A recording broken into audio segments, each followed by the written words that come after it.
It's okay. Off your mind, it's okay. Off your mind, Chai! Now wow, people wey suppose talk truth to power don't off mic. And if we talk, now 500,000 they go sama us, call them hate speech. But fear not, my ego don't come. Him go torchlight every corner, nooks and cranny of all these bad people where they spoil our country.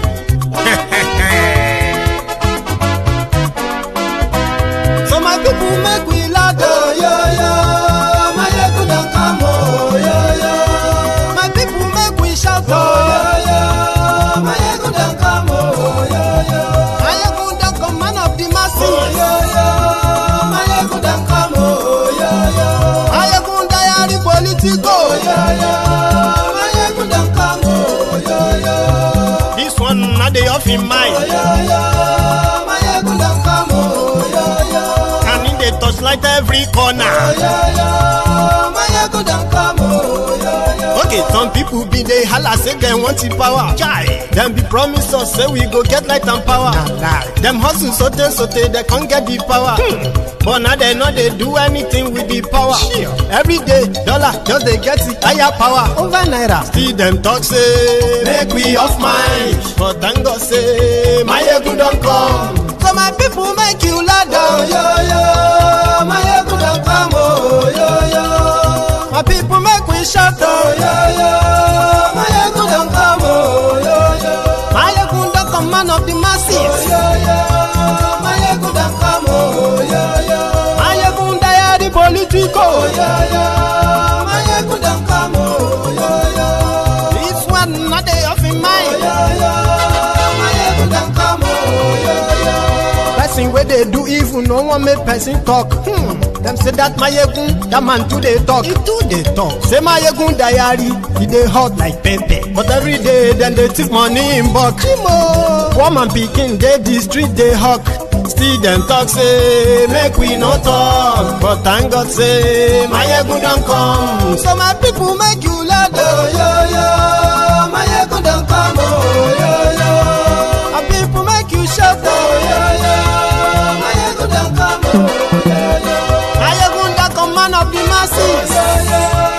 My ego don't come, oh yo yo.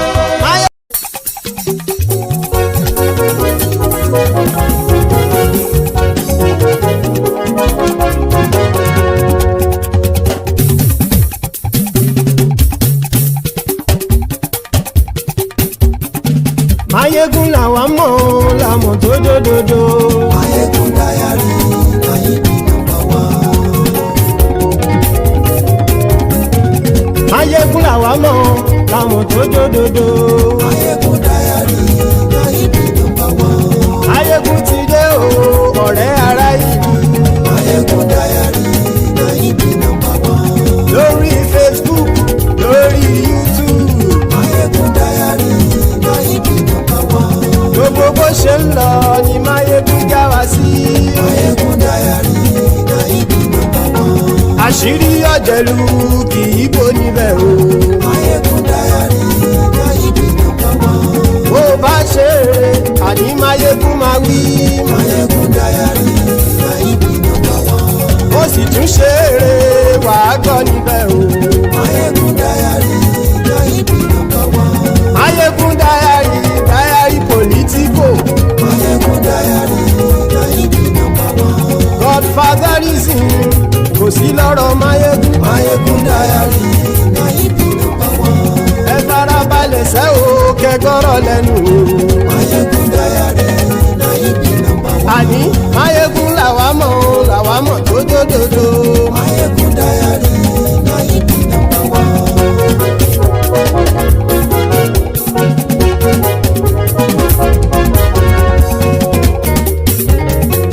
Àní ẹ̀sùn ràkì.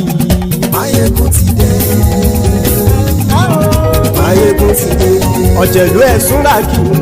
Mayegun ti dé. Àní ẹ̀sùn ràkì. Mayegun ti dé. Lórí Facebook. Mayegun ti dé. Àní ẹ̀sùn ràkì. Mayegun ti dé. Lórí YouTube. Mayegun ti dé. àní ẹ̀sùn lájú. Máyégún ti dé. Bọ́ bàbá gbé wúrẹ́. Máyégún máa wí. Àní ẹ̀sùn lájú. Máyégún ti dé. Ijó ìgbádìyẹ. Máyégún máa wí. Àní ẹ̀sùn lájú. Máyégún ti dé. Pẹ̀sìdó bá rúfin o. Máyégún máa wí. Àní ẹ̀sùn lájú. Máyégún ti dé. Hello, dear brethren. So good morning to you, good afternoon to you, and good evening to you from wherever you are joining us. Remember, this is Máyégún Live. And thank you so much for joining me. So after reading the caption of the broadcast, please read the description of the broadcast as well. Like it, share it, invite your friends, invite your not so friendly friends, and tell them to join us. Máyégún today, Máyégún is live. So thank you so much if you have done that already.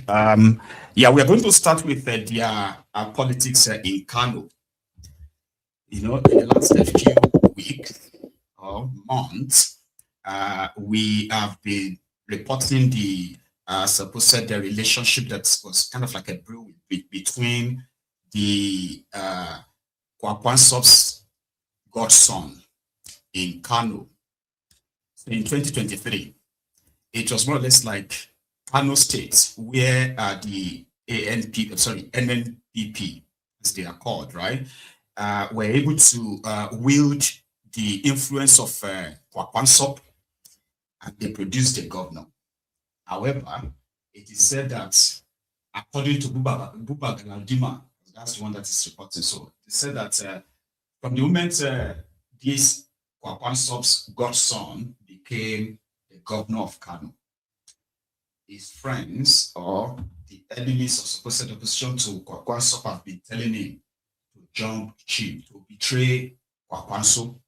Now, the betrayal here is that Kwankwaso met with Tinubu a few times, and it was even rumored that he was probably going to join Tinubu in APC. Maybe it didn't work out. So Kwankwaso then closed the door with, when it comes to the APC or so. Well, fortunately for him, his godson, Abba Yusuf, opened a different door to negotiate behind the scene, and he was willing to hand over what Kwankwaso couldn't give to APC. He was willing to hand everything over as long as he would get his own, free way. Something that Kwankwaso supporters call the betrayal. That is where we are going to start this evening, because today he finally, after several denial, right, he finally resigned as a member of his own political party to go and join Tinubu. So when they submitted his resignation letter and the reaction that followed. Oh, hang on. Let's actually start with where Buba Galadima was like, it was still rumor until this afternoon. We saw Kwankwaso about 2 weeks ago or 10 days or about that, talking to his followers in his house in Kano, that maciya amana za su gani, meaning betrayers will definitely see. Was he not referring to Abba Kabiru? I thought you are a Muslim. I am. Does anybody need to tell you that whoever betrays will pay for it? But was he not? I am asking a question. Of course, that is certain. But was he not, he not referring to Abba Kabiru? Did he call name? Most likely he spoke, of course he spoke in parables, but it was clear to discerning minds that he was actually referring to the governor, going by the different political, if the governor, yes, Abba Kabiru Yusuf, betrays Kwankwaso, I want to tell you that he will see it on his plate.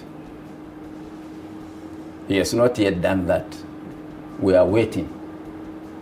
And he has never told us in the party or confided in Kwankwaso because I should know that he's going. So as far as we are concerned for now, is speculation. That does not mean that he may not go. But if he goes, he's not fighting us, he's fighting God. Oh, he wants to stand on his feet. I say... you remember the slogan in Kano? I can address that one. Okay. Which leg will he stand on? His two, his feet, his two So legs. it means that now he's standing on Kwankwaso's feet. That is the No, allusion. I'm asking now, it goes now. Yes. That is the allusion. People believe that he's still riding on the back of Kwankwaso. If he's standing on Kwankwaso's back, then it means he has no feet to stand on. And if he attempts to stand on a borrowed feet, he will fall. Are you saying that he will not survive the APC tsunami without Kwankwaso? Whichever interpretation you want to give it. Because I just want to remind you and remind the public the relationship between Governor Abba Kabir Yusuf and Senator Rabiu Musa Kwankwaso. Thank you.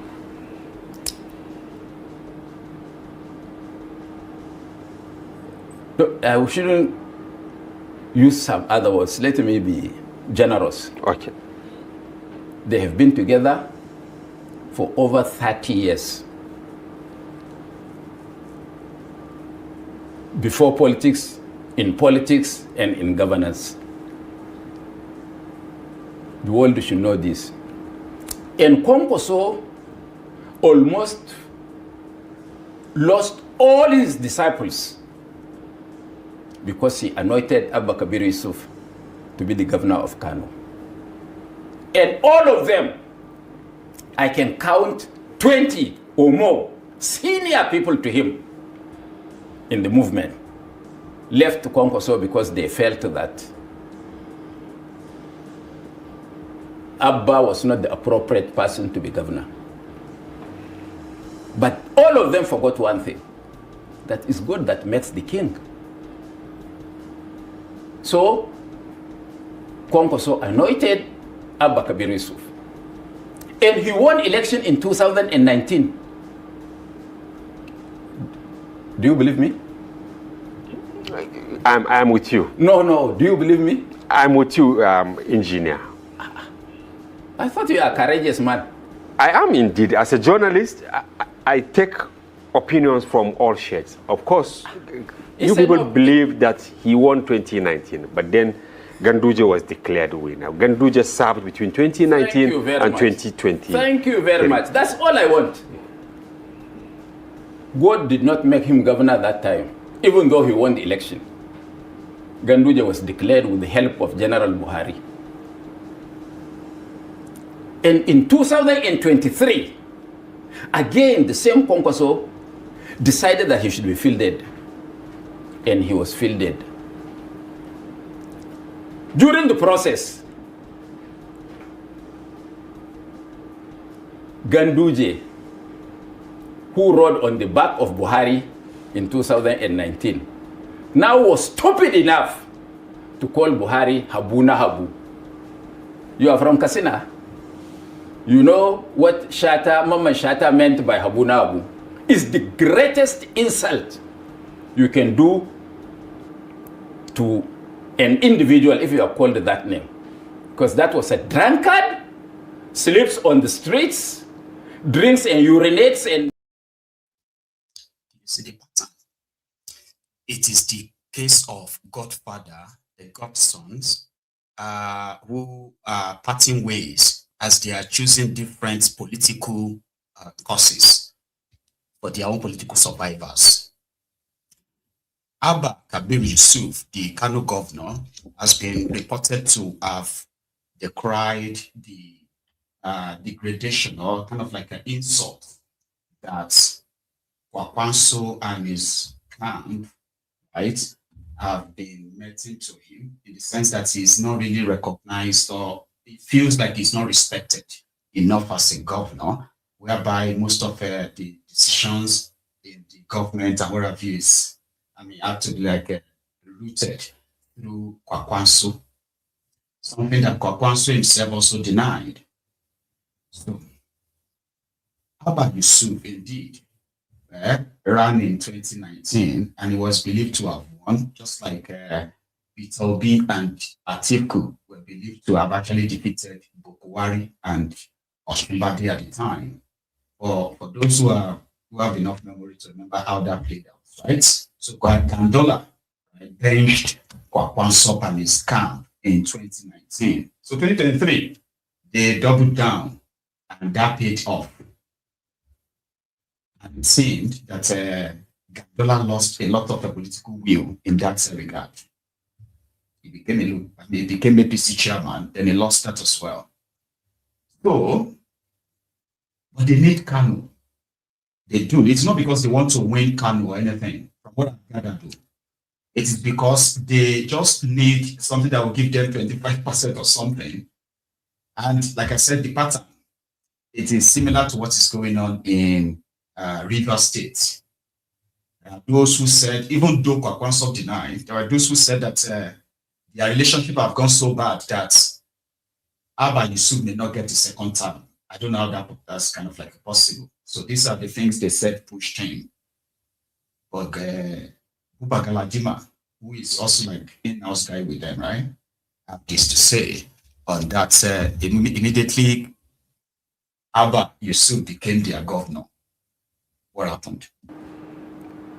So, Abba was declared. He was a governor of Kano. A lot of his friends, we know, 3 months into his tenure, we know those who are pushing him to abandon Kwankwaso. We know. So you know there is this pressure on him.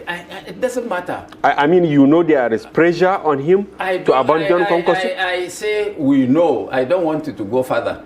No, I want you to mention a name or two. From where? I mean, is the pressure from within Kano? I've already given you the meat. Find the knife to cut and eat. I don't have it, and I'm representing our audience. So it's okay. Is the pressure from Abuja or from Kano? It can be from anywhere.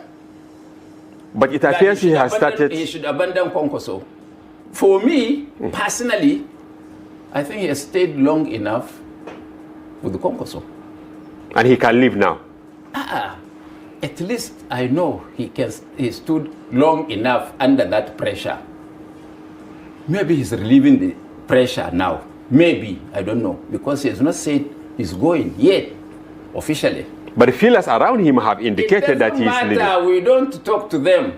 They are too small for us to reply them. Engineer, we remember last year, maybe early, when the SSG was spearheading the Abba Sayade Kaparka slogan, that Abba stand on your feet. That time, he was sacked by Abba. But now... Which means Abba didn't agree. Exactly. But now, here we are. Almost all the members of the State Assembly have endorsed his movement to another political party.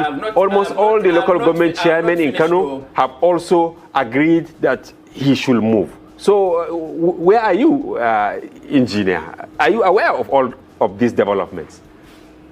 Because I could have wished I could have used the Hausa word, but let me... Please use it. The large chunk of our audience are Hausa speaking people. By that, I need the Kasaba. Because all of them did it, they know that apart from God, the person who made them was Senator Rabiu Kwankwaso. Each and every one of them take chairman of council. I'm sure if they sleep, if they go to bed, they cannot sleep. Because it was Kwankwaso single-handedly that made them chairman. But they have abandoned him now. Doesn't matter. But God did not abandon him. What are the feelers coming from Kano? Forget about elected people. That is what maybe Tinubu and APC are also considering. Whether to take some people in or to forsake them. Because you have to bring value. But I want to go back to what I was saying. God made Abba Kabir Yusuf the governor of Kano State. But anything that happens in this world, there is a sila in Hausa. That's Genesis. the reason for what, and there is a. So in a nutshell, even though Kwankwaso hasn't said anything yet, Buba Galadima, who is pretending not to be in the know that, okay, the guy is gone. And here is the permutation. Tinubu and his gang believes that out of the 36 states in Nigeria, there is no point in anybody believing that except you win in northern Nigeria, that's when you can probably, become the president of Nigeria.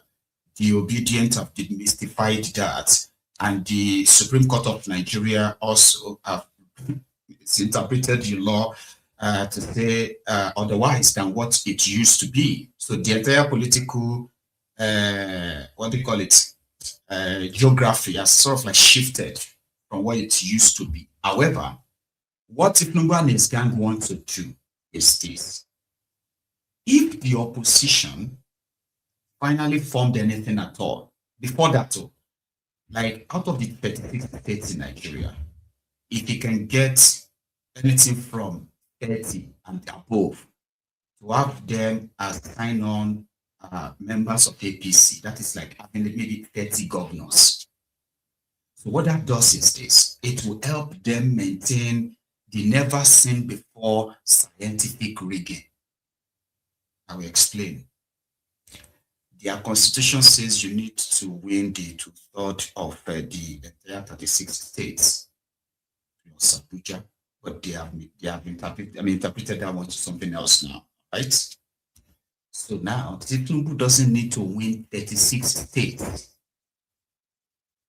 for his re-election. It doesn't even have to rig in. Okay, it doesn't have to be declared winners of the 36 states.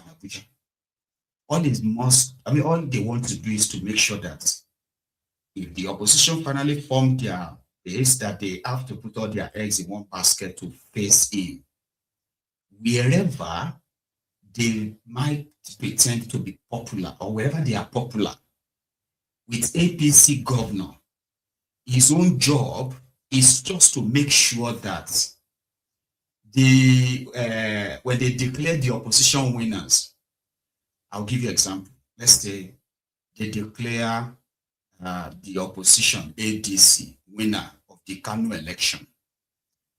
They will make sure that if the registered voters in Kano is, for example, 2 million, and this is the stronghold of the opposition. So in 2027, with a Kano governor who doesn't really have to make Tinubu win in Kano, with a Kano governor, all they have to do is to reduce whatever massive votes the opposition wants to get in Kano, reduce it. Yeah? So that when they will now check the margin, for example, 2 million voters, they will say opposition scored 300,000 votes. Tinubu scored 120,000. Something that will still give him over 25%. But your own votes there will be cut down drastically, intentionally. And all these high spot areas, this is the job of the governors. Tinubu is not putting together all the state governors in APC to come and win everywhere. No. But you see where they believed that Tinubu and his party, they are popular, they are childbirths. For example, they will present the picture by 2027 that it is likely going to be the North versus the South. Don't quote my projection yet. All right? That's where it's headed. They will say, oh, if Peter Obi, for example, is not the candidate, so it's going to be North versus South. So the job of the governors from northern part and middle belt part of Nigeria for Tinubu and others is to make sure that wherever they say they are strong, cut it down.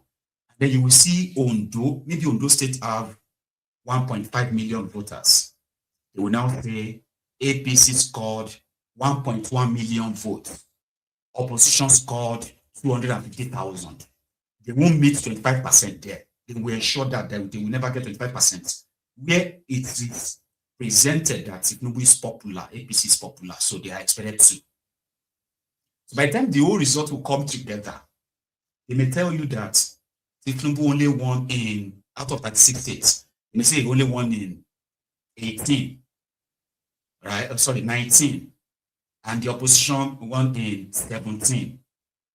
So by the time they put them together, scatter them all over the place, you will just see that, and it's very close. So what did they do to not win it? How did they manage? It's called scientific rigging. It's done. And that's why, and the only takeaway for those who are joining in is that they will all be returned. That's the promise. So if you are an outgoing governor, you can select somebody to replace you. You will win if you support Tinubu. If you are a governor going for second time, you're going to get it because they're going to do your own. If you're also a representative of National Assembly members, Senate, right? They're going to work it out for you too. So at the end of the day, they will, when you remove the presidential, then this scientific rigging that you should be preparing for. And, when they remove the presidency, then it will be the turn of the National Assembly, which is to be dominated as well. And that's how the entire rigging is going to play out. And people believe that the only way that won't happen is if millions of you actually participate in the charade. However, Buba Kaladima, who said none of this is going to actually save Tinubu if the election is free and fair. Is that not a wishful thinking? For somebody in Nigeria to be talking about if the election is free and fair, Tinubu can never win. So it's not a wishful thinking, a wishful thought. You know there's not going to be free and fair of anything. You get it now?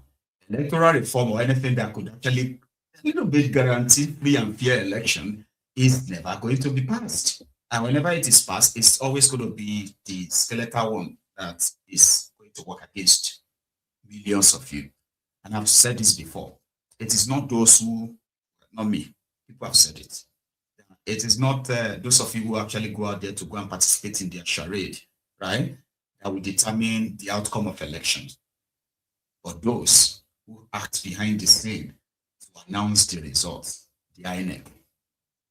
I'm coming back to Buba, because to him, Tinubu will lose if there's a free and fair. Or is there going to be free and fair? Anyway, this afternoon, as Buba was pretending not to be aware what's going on, or like it's not official yet, right? They removed the NNPP also flag from the Kano State Government House. So it began.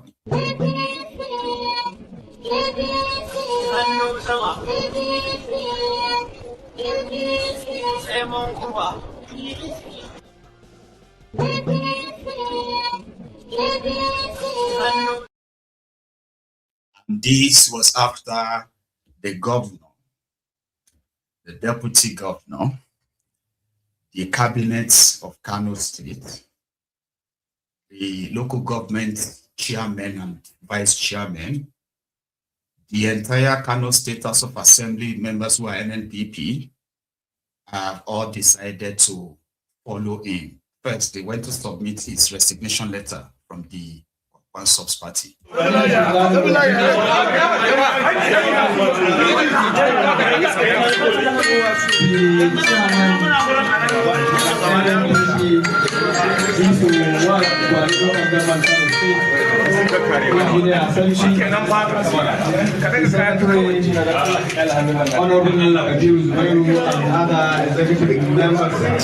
At the NNPP of this ward, on the instruction of His Excellency, to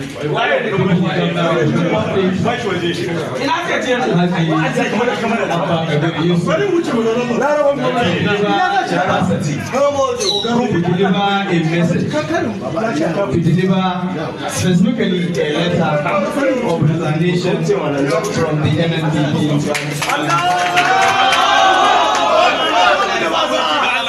I want you to hand over the letter to the chairman, and we're expected to acknowledge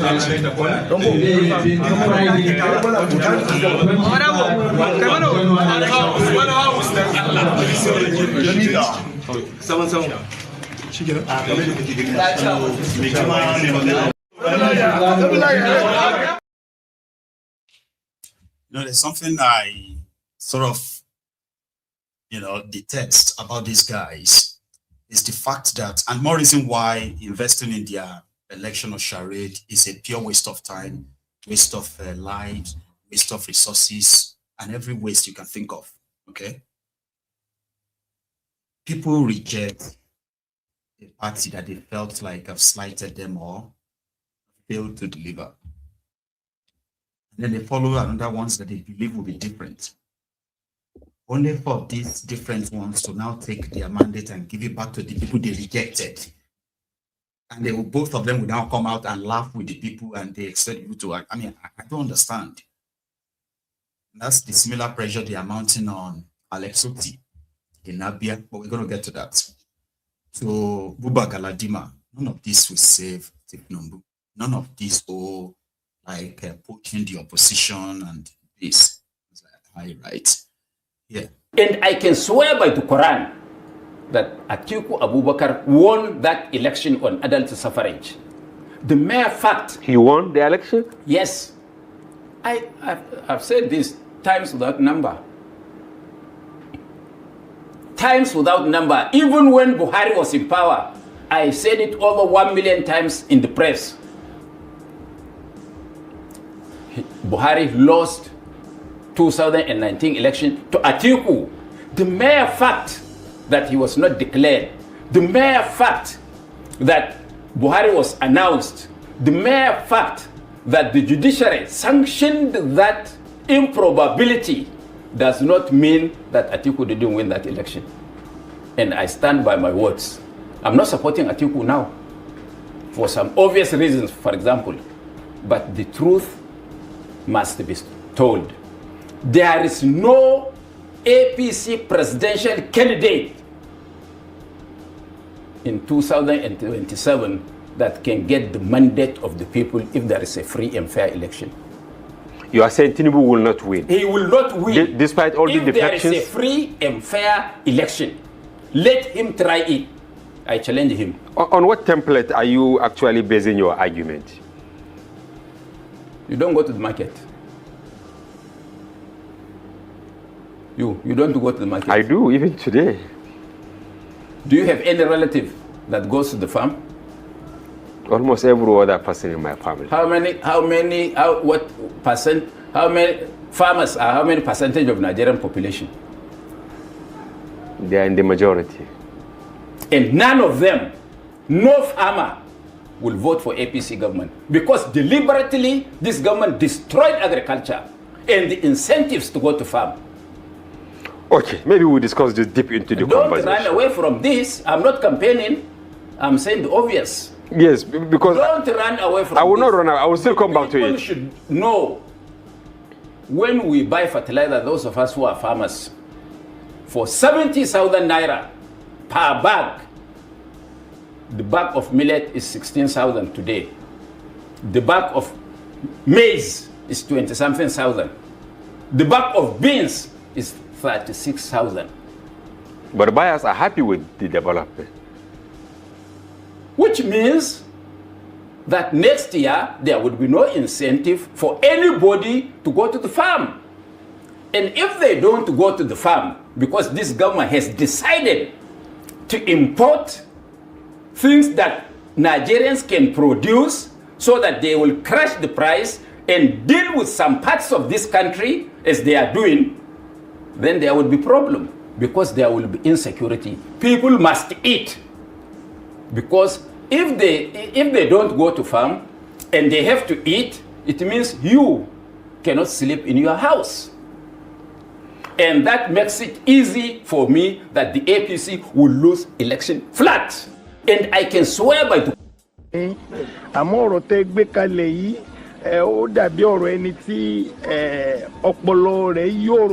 Right.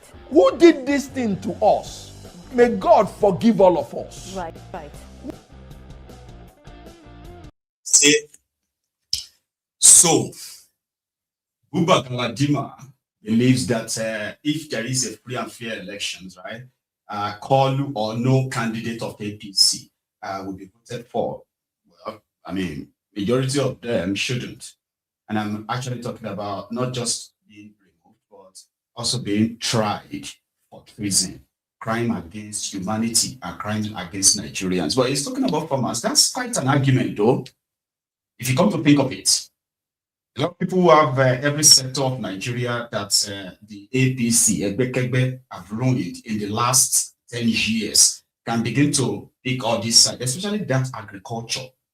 Kalu imported 2,000 tractors or something last year. And up to this moment, right, they haven't done another ceremony then to deploy these tractors to all these farms and start showing us where these farm tools are being put to use and indeed produce. But no, they are busy plotting on how to flood Nigeria with imported food. We still make them look good a little bit, while the core heart of the economy continues to rot away. But anyway, it is just one of the many problems, including insecurity. But we're going to get to that one. Let's still continue talking about pushing the opposition states, mounting pressure. While some are already falling, others are still holding, kind of like holding on, like Abia State. Benjamin Kalu, who prides himself as number 6 in Nigeria. They call him number 6. Benjamin Kalu, the Deputy Speaker of the House of Representatives, has been at the forefront of those who have been given an open invitation to Alex Otti of Abia State. On the one hand, they said if he joins APC, all right, they believe that Abia State will benefit even more. But presently, no matter what Alex Otti is doing for them in Abia State, it is just superficial. It's just like, a scratch compared to what the state has been collecting in allocation, their own arguments. And my own ask is this. If this guy sees Alex Otti as being hyped, if you have to compare what Abia State received in the last 2.5 years when he became governor, or since he became governor, if they have to compare that with what he has achieved, and in which they claimed is below average. So does that mean at the moment he joins APC, all those things will no longer become below average? But it's just mere politics, right? Now, Benjamin Kalu has now given another press conference where he declared that the window for Alex Otti to join the APC and keep his job, his seat as Abia State Governor in 2027, from 2027, is now closed. Meaning they have now appointed who is going to replace him. That they will mobilize the people of Abia State to get him or get rid of him. The issue now is that the APC, Egbekegbe, and their own plots would have the people in Abia State to contend with on one hand. Some of them are already saying they've had enough of them. So the clash of the titans, how it's going to play out, okay? This should be the kickoff. Now that they do not want Alex Otti in APC anymore, but to get rid of him in 2027. Actually, I was asking him, I'm not asking him anymore. Let it be clear. I was asking the governor to join APC because he was one of us. He was one of us. He was one of those that strengthened his party in this state. And I know, or I knew, that he's joining APC will open more doors for Abia State. Whether anybody likes it or not, and we need it from here so that can come. It's not because if he's in the opposition, he will not have access to the things. There is collaboration in political movement. There is synergy in political movement. And I felt Abia was isolated when the likes of his brother governors sit down to push for anything that will benefit the Southeast and the various states will benefit from. I felt that Abia would be left outside the door. And I said it would be good for him to come up. But moreover, he's my friend. Many people don't know that he was my friend before politics. He will remain my friend after born out of sincerity of purpose. If Oshi-Omo-Ole had hearkened to that call, I don't think Gambians will be disadvantaged by it. Moreover, what is wrong in a friend asking his friend, come, let's continue from where you start? What's wrong there? And like you rightly pointed out, the pressure is there from different quarters. You are a possible person to run for this position against your friend. Why are you calling him to come? Because if he comes, you may not have the chance.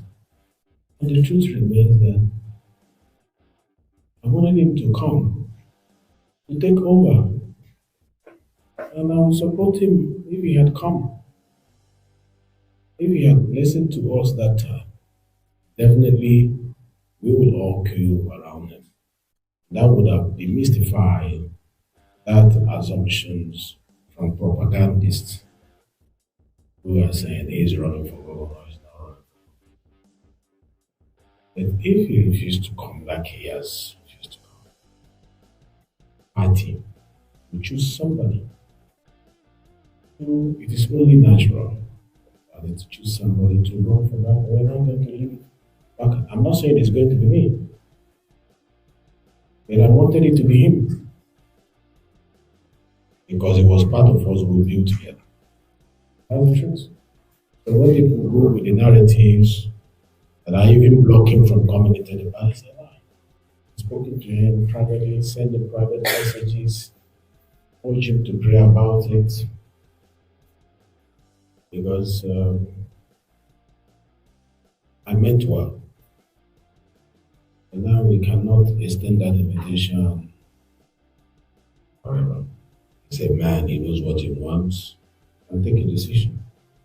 And I have nothing against whatever decision he has to make. Whatever he sees us do, it's not personal, it's purely politics. So to answer your question, the time I invited him, I would not have minded. Him taking charge as the governor, because it's the culture of our party that any governor that comes in takes over. If he comes in today, he takes over. We all support him.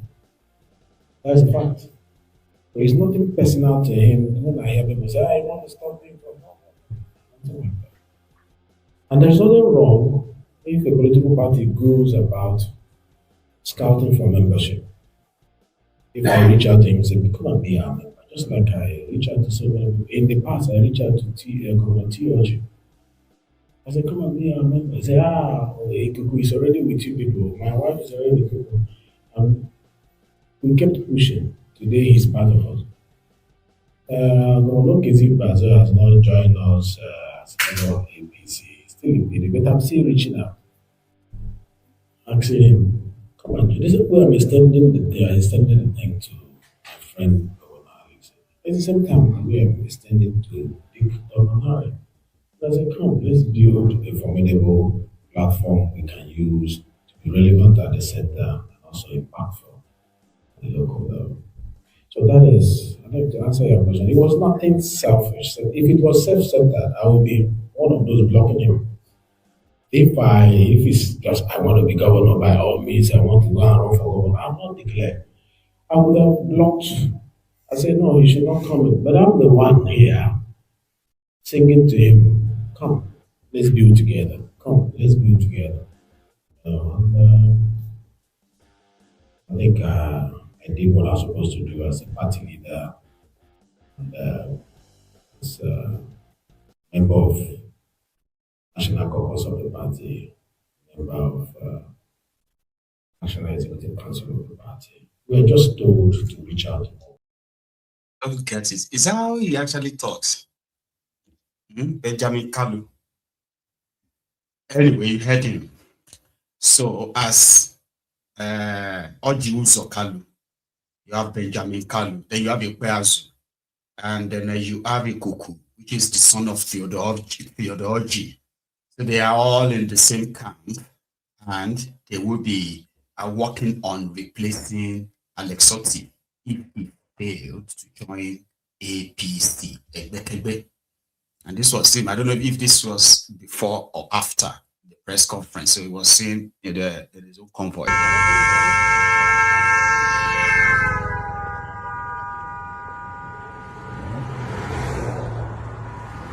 Now, Benjamin, the number 6th man. He got how I go do. He had a vote to go there out. I got them. Now, Benjamin,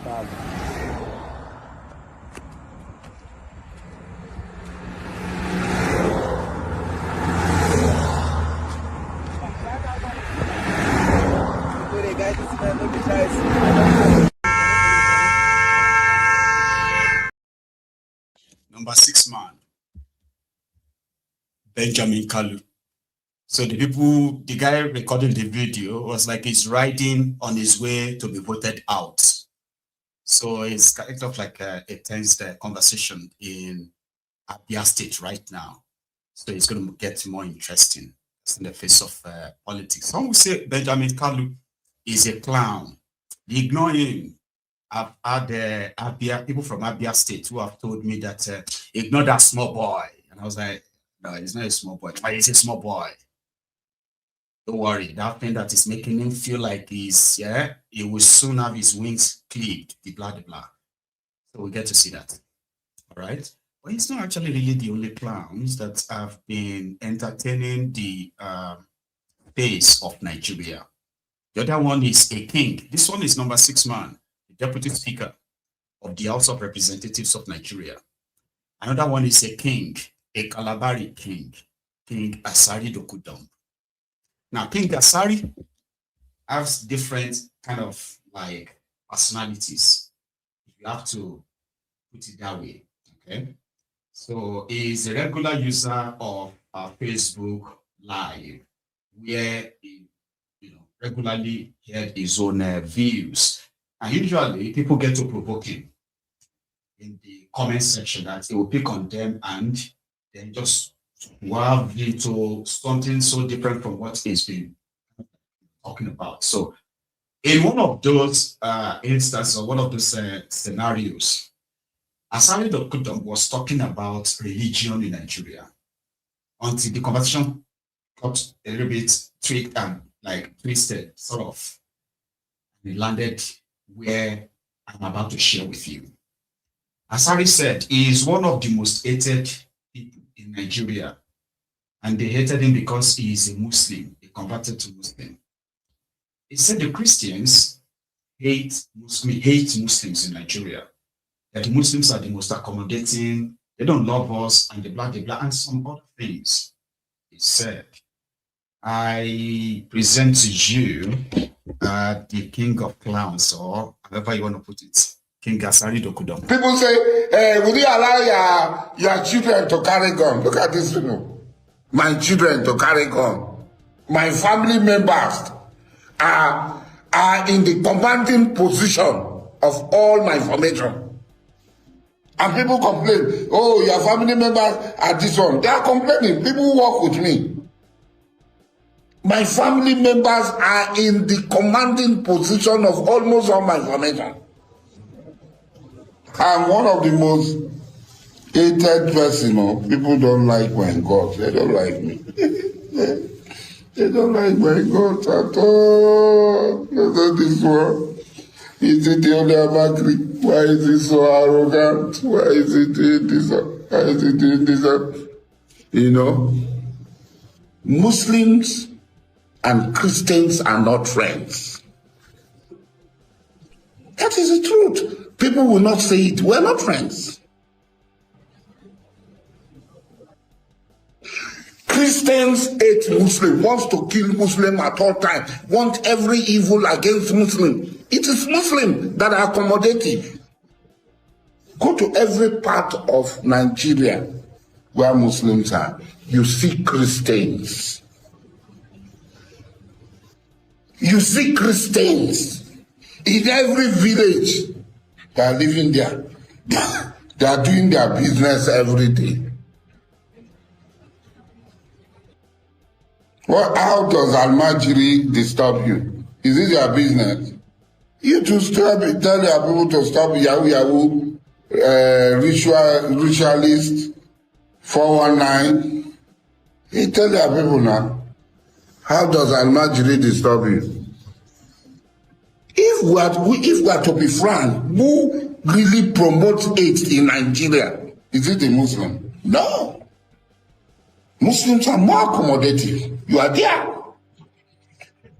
But you don't want to use high to see Muslim. How many mosques are in Christian-dominated areas? Even in Yoruba land, where Muslims are in majority.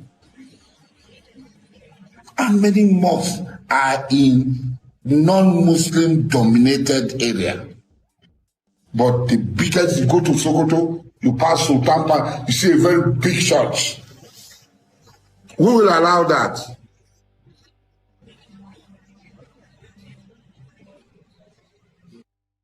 I told my friend, I said, this is personal. This is not job. And that my brother, he became head of operation. And he showed them pepper. We cleared Abuja Road. Everybody is passing Abuja Road. Abuja Airport is no longer in, Kaduna Airport is no longer in danger. They are not riding with their machine into Kaduna Airport again. Were we acknowledged? No. We were not acknowledged. We heard that a Turkish company, after we had cleared the road, was given 53 billion contracts. And I don't know what they're doing there. Each time there is any attempt to close that road again, they will call us. Mujahid, have you heard what is happening? Mujahid, have you heard what is happening? Our men should be ready. But 53 billion. Some people in Abuja sat down and said, these people who cleared the road, they cannot have the benefit of it. We'll give it a foreigner and somebody is behind and will collect the money and be shopping. At the expense of the security of the lives and property of our people. Somebody, monkey they walk, bamboo they chop. A local security company cleared the place. You now call a foreign security company that has been doing nothing. They came. Hey, they wanted as a me. Be a sub. No, please, go. Take the money and go. I don't want.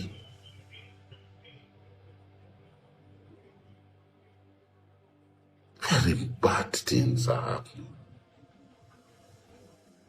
You're in your house, in the comfort of your home. We are practical. Somebody is saying in the East, Anambra, we were in Anambra in 2001. We went to Anambra in 2021. We went to Anambra before the election.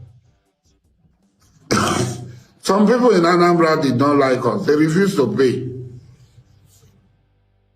And then we left Anambra and they started killing them. House of Assembly members, this one, that one. Dari, me, I did not take amnesty. I'm not involved in amnesty. The people who betrayed them doing amnesty, they should go and ask them. I never took amnesty. I even took the federal government to court. How can you criminalize people and say you are giving them this thing? How can you criminalize people and telling them that you are giving them this thing? I didn't take amnesty. So they should know who betrayed them doing amnesty, not me. I'm not part of amnesty, please. I'm the only one who did not take amnesty. That's another scam and fraud. You are paying somebody for 10,000 people. Where did anybody have 10,000 people? You are paying somebody for 4,000 people. Where did anybody have 4,000 people? If anybody has people among the people who took amnesty, for whatever reason, it should be my brother Teketon. It should be my brother Teketon. He has the largest number of people in his Icelanders and so on in his organization. Any other person cannot bring 500 people. But some people have 10,000 on the lead. Some people have 5,000. Some people have this thing. Condit by.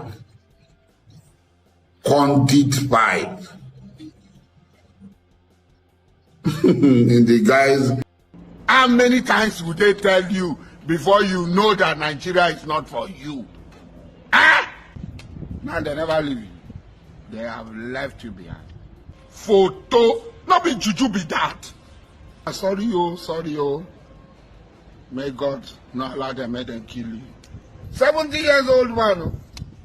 Now I'm Mumunai. Tiagasa. They Tiagasa. He fell. He fainted. He passed out. He passed out. Asari.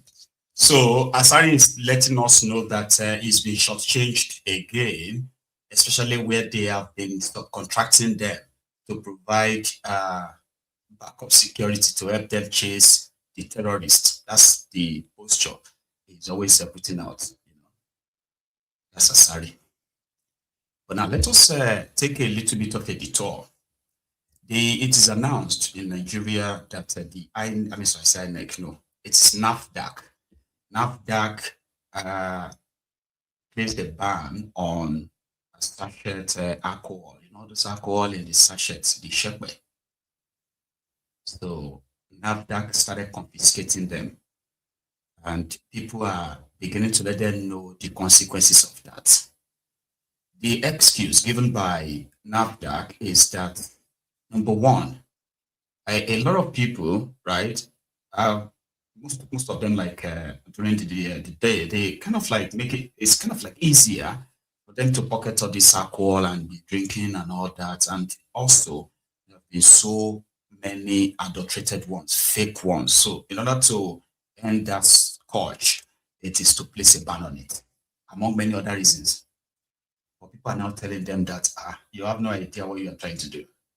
This is a 3 trillion naira industry for sachet alcohol.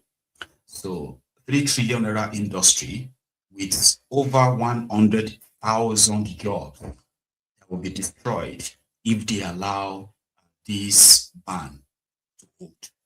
And because of this, they mobilized themselves. I believe the organization representing the drinkers and the manufacturers, and they besieged the office of NAFDAC in Lagos in protest. Is coming from, because this is a direction from the federal government. Ordinarily, she is supposed to comply. Yes. We are surprised that she is ignoring the direction from the federal government. She want to put millions of Nigerians out of job. If we lose our jobs today, what are we going to do? Is she encouraging us to go and kidnap? Is she encouraging us to go to the road and start stealing? No. We are calling on the federal government to help us. Let Tinubu come to our aid so that we'll be able to have our job. Let us promote indigenous companies. Let us stop promoting promoting the multinational. What Adeye is doing is promoting the multinational. And we are totally against it. We are in support of the New Hope agenda. We are in support of the Tinubu agenda. We are in support of all what he's doing. And we want to call on him to come to our aid so that we will be safe. Let our job be safe. Thank you. Thank you.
Nigerians are working day and night to establish industries.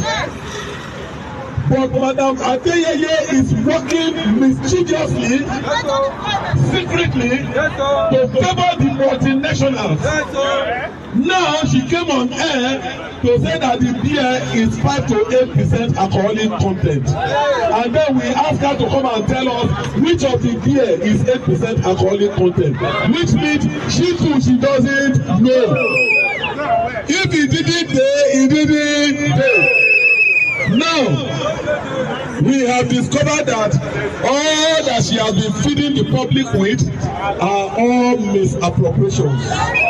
So because of that, we are calling on NAFDAC to revisit that policy of that decision of closing our factories.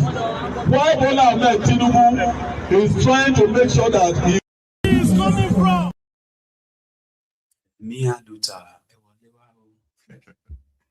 So they were the local producers. Don't blame them. The policy of government, it's not helping them. So let me explain. So these are people who are the local refiners, local distillers. Is that what they call them? Those who distill these hot drinks. So what the government regulation should have done for them is to help, kind of like regulate what they, and I think that's what they are trying to do. But in this sense, they believe that it is an effort to actually kill them for the imported foreign brands of drinks to be sold in Nigeria. So there are those who produces it in Nigeria, using the local content, refining and all of that stuff in there, and then I produced this sachet, right, where you can, procure the little content of alcohol. So they said the NAFDAC told them that it is so easy, even for children and all that, to have to access, and they do not feel like it is appropriate. So if it was to be approved, they wanted them to reduce the content of the alcohol. How you want to reduce the alcohol of Ogogoro from 99% ethanol to 7%? Is that still going to be like Ogogoro? Sure, you get. Anyway, they believe that this supposed important set of the economy, like the alcohol parts, right? If the government should do this, if NAFDAC should be allowed to do this, there will be loss of jobs, hundreds of thousands. They actually put it as 100,000 first families, millions of people would suffer, and Nigeria is so tough right now. The problem is that a lot of Nigerians, right, are currently suffering from different kind of organ failures. Many of them are doing dialysis and all that today. Young people, due to the consumptions of these alcoholic, alcoholic drinks. So I just thought, that's why I said I don't know if I should laugh or cry. You know what I mean? Or, well, let's go to Ijebu. Yesterday, I told you about the ongoing scuffle over the Awujales too. Remember? Anyway, it is now said that the governor, which has kind of like its bent in imposing his own person as next Awujale of Ijebuland, all this noise, all this bickering and all that, they are like going to be temporary. Once the announcement is made, everybody will fall in line. But the ruling houses in Ijebu are not really lying low. They took to the streets today in Ijebu, calling on Dapo to stay clear.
Anyway, Jabusa again, resisting.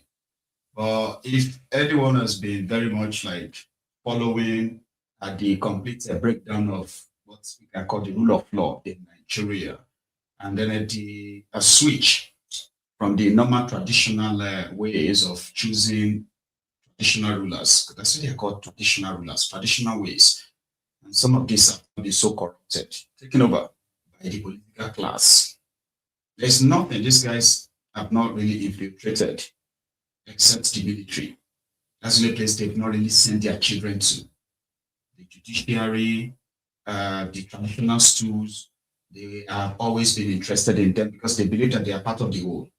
And there is no tradition that can get in their ways. And so far, they've succeeded in denigrating some of these traditional stools.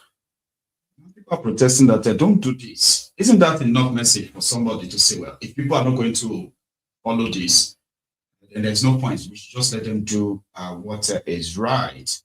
However, since everything is politicized already, if you want to do anything in Nigeria today, for any reason, sometimes they might want to know which political party are you supporting. So, in that sense, right, those who are like on the part of Dapo and APC, they will want to have their way. And they will call those who are resisting, they will call them politically sponsored opposition and inconsequential. They've done it in a few places, but I'm not going to mention names. And I believe that's one of the things that triggered the tone. You know the tone? Yeah, the tone has been on Dapo's matter in the last 48 hours, in which she has even been like receiving other people's voice notes about the state of Ogun State and why dubious Dapo is dubious indeed, all because of this. Yeah, Dayton. Go and ask the people of Illusion. They will tell you, Baba Shofumawo is the spirit lives in me. Opo, Dapo, I want to. You said that you are make sure for 1 million. Dapo, oh, money to do wrong. What do any? I want to hand over. I share for one software pay one riche. But cannot see me laying. Look at Lodo in Lenny. Emi ade to one no jobby. Oh, le ba mi war. Ajoma joko ajoma soni. Dapo, it is our country. Ogun tiwani. Ile Nigeria tiwadeni. You can't subdue me. Look at the innocent pastor. You have used DSS to arrest him. You are a governor that doesn't want criticism. You don't want anybody to hold you. I beg. Where they want to cyber law crime. That is where every one of you are hiding under. Cyber law crime. For a public office holder that has the lives of countless citizens under his roof and in his palm, you're supposed to be the chief security officer of the state, protecting and defending us. You are now saying we are cyber stalking you. Cyber stalk who? You want to tell you what toilet? Go find a blow job, go tell you deben. Go find a double, go tell you deben. Non-performing governor for that matter. Katia wani governor to perform about fielo kombale kolo jaye. Ati komando party no shani. That's why I don't have your time yet. Sorry, Obeto say. I don't make no ejetoni. Shebi, you have gone to France, so you lost a particle. We don't even know whether you are still the governor or you are now Shagori secretary. Tori, you are running from pillar to post. Your home called Ogun State is not at peace. Look at it. Using officers, power, executive power that you didn't inherit. You are using DSS, police, harassing people, even common urban people. Awujale, Orito. Infrastructure, basic amenities. You are showing arrogance and pride, gloating here and there. I have ambulances. Shebi, we went to survey. We didn't see the ambulances you claim. Those were videos of 2022, 2023. I have the evidence. Governance is continuous. The project that Amosu built in Ogun State Hospital, Abi was Benga Daniel. You abandoned it and started on that project. You people are wasting public funds. You see that airport that you're claiming? My father has a vision over 30 years ago and left acres of land. My father did for his people. He loved his people even more than he loved his children. So I love my people even more than I love myself. Unfortunately for you, Dapo, where is your legacy? If you leave governance in another 1.5 or 2 years, what legacy are you proving? You have been able to prove to us that you are so heartless, uncompassionate, you are arrogant, you only gloat on empty projects. Show us your project. We are willing to surface it to the whole world. We are willing to showcase Ogun. It is our state. It doesn't belong to my father or Latayo. Neither does it belong to your father or your mother or my mother. So therefore, we cannot be under you as subjects. You either listen to us and ask us, Kilefe Kinshe, Ojumi Oka everywhere. You are not running Ogun State with a team. You are running yourself. We have local government issue challenges there. Salary of people that you are still paying 40,000. Complaints here and there. Rather than you opening and listening ears. Home training. To back by home training, you will not be gloating and be ranting and be using powers unnecessarily up and down. You are so desperate to go to the Senate, yet you cannot protect us, you cannot defend us, you cannot listen to us, and you now want to go and make laws on behalf of us. Therefore, you are wafitiwa sheni, oma fititiwa, oma fi sheni. Awala mati yeleyin to ba ni irin ajo nwaju. Tabade mo pe irin ajo yo le san awa ina la ma gbe e jókòó síbi tó yẹ kó jókòó sí. Bẹ́ẹ̀ ni, obìnrin ni wá, ayé ni wá, ìyá ni wá. Àwa abiyamọ igbopomo e ko ma tati were ni. You no concern me, no concern me. If Nigeria is poor as a nation, and I am rich as an individual, we are all poor. As long as we don't have basic amenities and infrastructure, who the hell are you, Dapo? A space that doesn't belong to you, executive power is what you are misusing and abusing, and people are saying that I abused you. Mombue, when I was begging you and crying. No. That is Dayton. Because immediately she picked on me, questioned his extravagance and lifestyle and all that, his fake projects, which are mostly overhyped as well. His foot soldiers, they went for her and they started reminding her that, Dapo is not happy and therefore she should withdraw all she said. Now she doubled down because they started threatening her, and that's what they do. Just stay in your UK, don't come to Nigeria. All these things you are saying, the DSS, the this and that, in Ogun State. So again, most people have been silenced because that's what they do.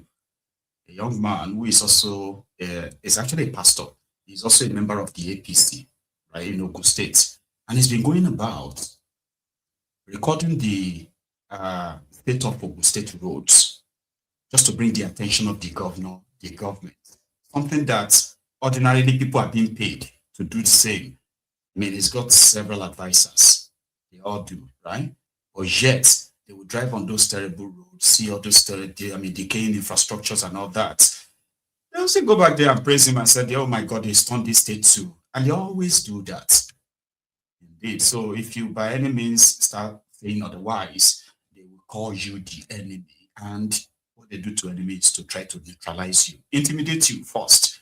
And yeah, and see if they can get you arrested, if they can. But Dayton is not pretty much like slowing down. Still on that one. What you shall matter is scatter. Oh, where is that? From Peru to Abeokuta, the ambulance you call anywhere. Even cause hospital to le gba emergency victim. Ni immediate access here. They about to kúrò Peru. Kúrò Peru Peru. Lọ sí Ògèrè, lọ sí Ṣìún, lọ sí Ajébọ̀, lọ sí tí wọ́n fi ẹnu Abẹ́òkúta. There is no emergency anything on that road. There is no immediate hospital. To take in accident victims. Ni in that axis. Osoro Oshi. Maye kí rán sí ìyá wọn. Because Peru no ni. Shebi, I told you we will bring you down to our level. Cause the governor kokonto makapa sope fún wa. Láyé, you are a public servant. You are a public servant. You are elected. But the koko is that you belong to the masses. Eru gbogbo wa ni ẹ̀yin politicians. And Asiwaju has said it. Press, hold your governor. Asiwaju did not say beg your governor. He said hold your governors responsible. So, the business will concern me and Dapo. Now hold Dapo responsible. If you have any emergency, they don't have sexual and agenda department. They don't have youth and development. You have to be waiting for SF for Joe to wake up from Canada. That one will now say, Auntie, let me see what I can do. As if they are doing you a favor. Kilo de. I don't want to know. I've told you. I don't tell you now. We will bring any governor's shoulders down. You cannot be above your citizens. Laye. You cannot be superior. Laye. We are principal. We are major. In that page. Let us know. Afiko malo party. Dapo. Olu-Omo party kani. Ko on this small shots fun le ko yemi. Come on, ni. Oti kase gedebe. And you will be talking, addressing people with arrogance, as if you are doing us a favor. Is it your money? Is it not federal allocation? Is it not state funds? Is it not taxpayers' funds? You will address us with humility. Fellow citizens of Ogun, my children in Ogun, Kinshepo Mama Shebeni Po Shewalore, Dapo has done airport. Now be Dapo, build airport, yo. Now be Dapo, build airport. Airport project has been on for years. So make anybody no come tell us Lamba story. Nobody to come and tell us Lamba story. Ambode started some jobs. Someone completed it. So what are you people saying? As if they have done us a favor. As if all this infrastructure road, this is a favor. It's not a favor. It's our rights. So you will give it to us with all humility. Stop clapping for anybody. Oshi-Omo-Ole. Apart from road, we tied Kini road. Please, what about amenities? What about amenities? What about welfare? Which is more important? What about security? What about education standard? What about health? Dapo, make we things for the public. Show it to us. Let us see it. It is our father's country. You are not doing us a favor. You can privatize your personal pictures and your personal affairs. What you shall matter. Cannot privatize the public office. Well, I like that. Because next thing you're going to possibly see will be maybe Dayton will be invited to Oshi-Omo-Ole because she's a woman and usually and she's not just any person as well, okay? So they will invite her to Oshi-Omo-Ole, they will take pictures and say, no, it's okay, my sister, it's not like that, it's not like that. Let's be friends. I hope they can show him this village that has now become so good.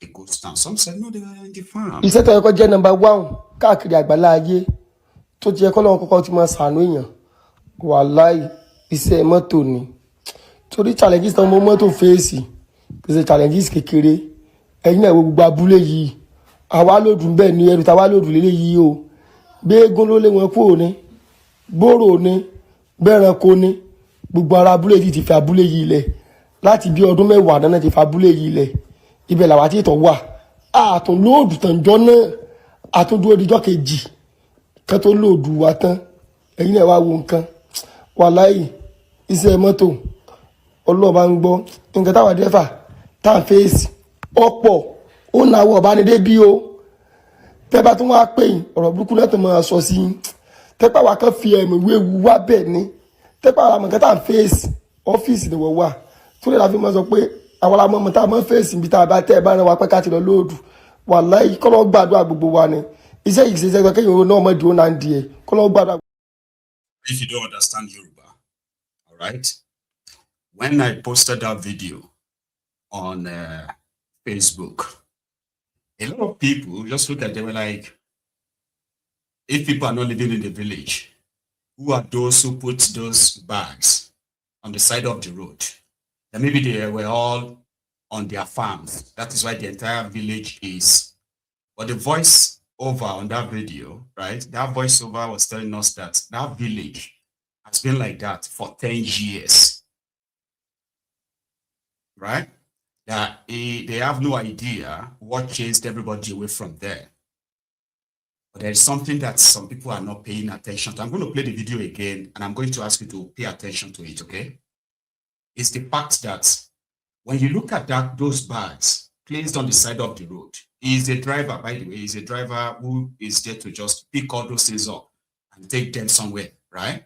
So that's when he observed the village. It's in Ogun State, okay? Now, you see those bags? Those were like bags used in bagging whatever mineral resource or resources they are mining from that village. We have villages in Ogun State where people have been displaced by the Fulani terrorists as recent as 2-3 years ago. So we have those who have been displaced from 2015. That is more than 10 years ago now, you will say. And yeah, the government of Ogun State, right from the time of Amosun to the time of this dubious Dapo, right? They have done their best as APC members to downplay the destruction brought about by the Fulani terrorists to this part of Nigeria, the southwest. So I'm going to play the video again, and I want you to pay attention, right? Because it simply means there are those working in the, in those communities, that particular community, right? Mining something, and they moved them in bags, placed them on the roadside. They expected the truckers to come in and take them away. The guy may not be honest with the entire thing, right? But watch this video again. Iṣẹ́ tó yẹ kó jẹ́ number 1 káàkiri àgbàlá ayé tó ti yẹ kó lọ́wọ́ kọ́kọ́ ti máa ṣàánú èèyàn wàláhì iṣẹ́ mọ́tò ni torí challenges tó mọ́ mọ́tò fèsì kì í ṣe challenges kékeré ẹ̀yin náà wo gbogbo abúlé yìí àwa lòdù bẹ́ẹ̀ ni ẹrù táwa lòdù lélẹ̀ yìí o gbéégún ló lé wọn kúrò ní bóró ní bẹ́ẹ̀ranko ní gbogbo ara abúlé yìí ti fi abúlé yìí lẹ̀ láti bí ọdún 10 náà ti fi abúlé yìí lẹ̀ ibẹ̀ làwa tí ìtọ̀ wà àtún lóòdù tán jọ náà àtún dúró díjọ́ kejì kan tó lóòdù wa tán ẹ̀yin náà wá wo nǹkan wàláhì iṣẹ́ mọ́tò ọlọ́ọ̀bá ń gbọ́ nǹkan táwa dẹ́fà tá à ń fèsì ọ̀pọ̀ ó na àwọ̀ ọ̀bánidé bí o tẹ́ bá tún wá pè yín ọ̀rọ̀ burúkú náà tó máa sọ sí yín tẹ́pẹ́ wa kan fi ẹ̀mí wéwu wá bẹ́ẹ̀ ni tẹ́pẹ́ àwọn àmọ̀kẹ́ta ń fèsì ọ́fíìsì ni wọ́n wà tó lè la fi máa sọ pé àwọn ọmọ tá a máa ń fèsì níbi tá a bá tẹ́ ẹ bá rán wa pẹ́ ká ti lọ lóòdù wàláhì kọ́lọ́ gbàdúrà gbogbo wa ni. Did you see that? But let's go elsewhere. Yesterday, Omoyele Sowore was in court, and it was because he called Tinubu a criminal. You remember that hashtag, Tinubu is a criminal, last year, which the DSS then arraigned Sowore for defamation, right? So they had the case yesterday. And according to him, the DSS witness in the case came to court and presented a video of Tinubu speaking in Brazil, right? That Tinubu is not corrupt. And Tinubu that said that he's already sort of like ended corruption in Nigeria. He's told these investors in Brazil. And it was around the time that Sowore said, no, Tinubu is a criminal. So because of this, it hurt the reputation of Nigeria, and Sowore committed a crime. So they now said, okay, where's the evidence of that? So he played the video of Tinubu where he said, I have defeated corruption or something like that. I have defeated corruption in Nigeria. The entire courtroom burst out laughing. Also, it was asked about the statement of Oshi-Omo-Ole, who said, those who are claiming that Nigeria is hard, Tinubu has failed, and the rest of that, they are not being honest. So a lot of people are now coming back to say things are becoming cheaper. That food, especially foodstuffs, are now getting cheaper and cheaper in response to Tinubu's reform. So Sowore, yesterday.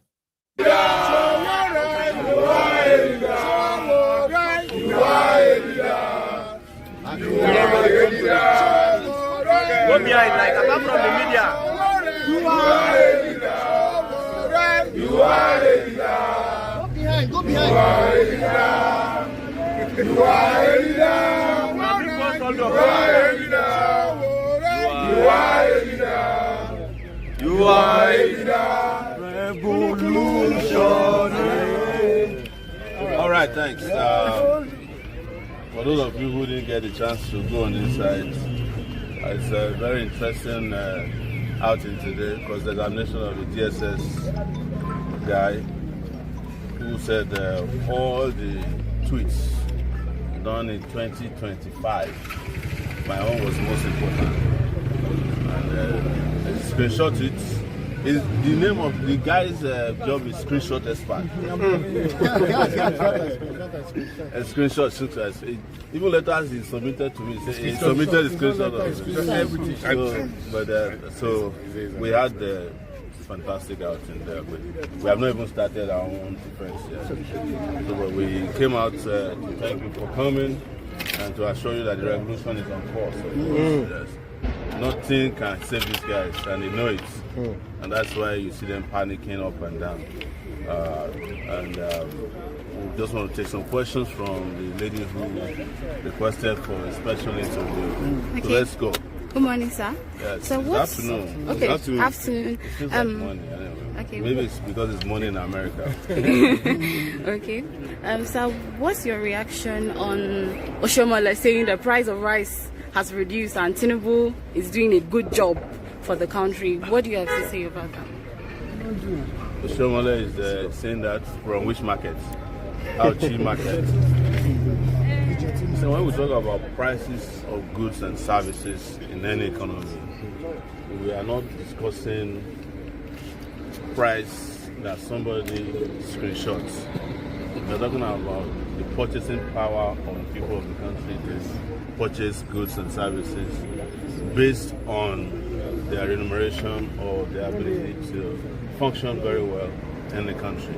And that's why we've always discussed living wage. So if the price of rice, let's assume that what Oshi-Omo-Ole is saying is true. If the price of rice goes to 40,000 naira per bag, and your salary is 73,000 or 77,000 naira per month, if you buy one bag and you take transportation for another 30,000, how much is left? 7,000 naira. Aside tax. Yeah. Simple calculation. Tax. We have not added tax.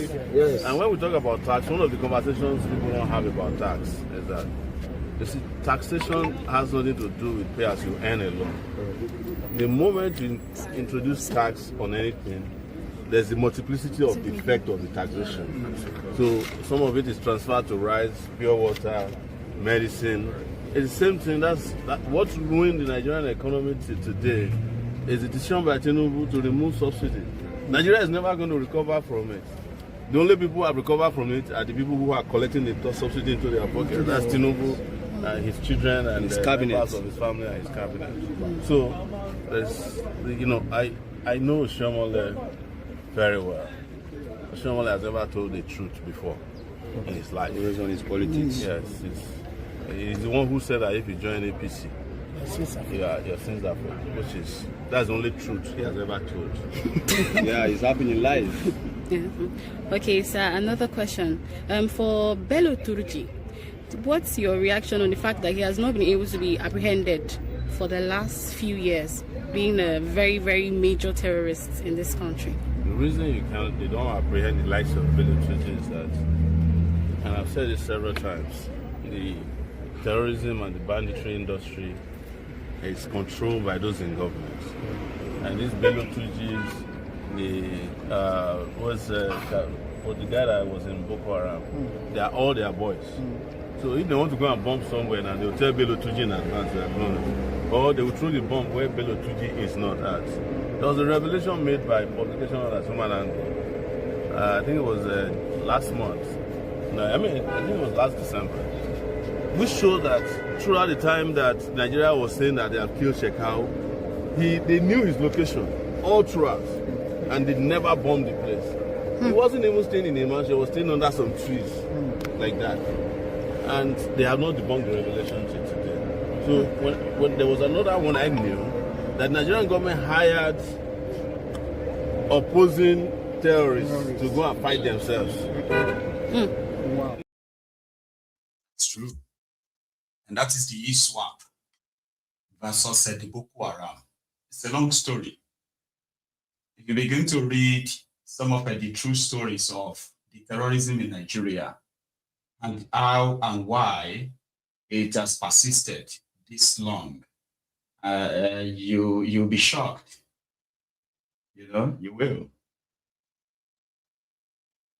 Like allowing terrorists to access your own weaponry, access your, only for them to use the same weapons that were supposed to have been in the hands of Nigerian soldiers. You see them in the hands of the terrorists. At the early stage, that was how they initially got armed. They will kill the soldiers, they will take their weapons, they will attack the armory, they will take the weapons, they will take bombs, they will take all those things. We said they call those ones landmines. And the terrorists, especially those who are leading them, they are very much in contact with the same politicians, governors, people in the presidency, in the military, and all of that. So they let them look like they are so powerful. The terrorists are so powerful. Nigerian military or Nigerian security or whatever, they are so powerless, vulnerable.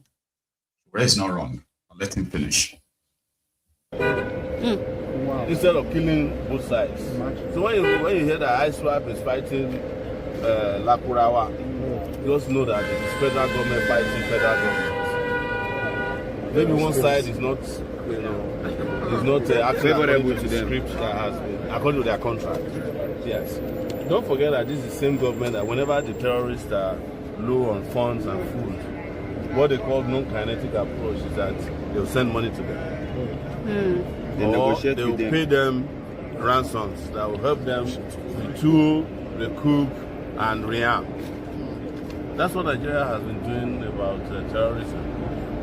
And the only time that they do something is maybe when it affects them directly or their families, or maybe when the world is shouting.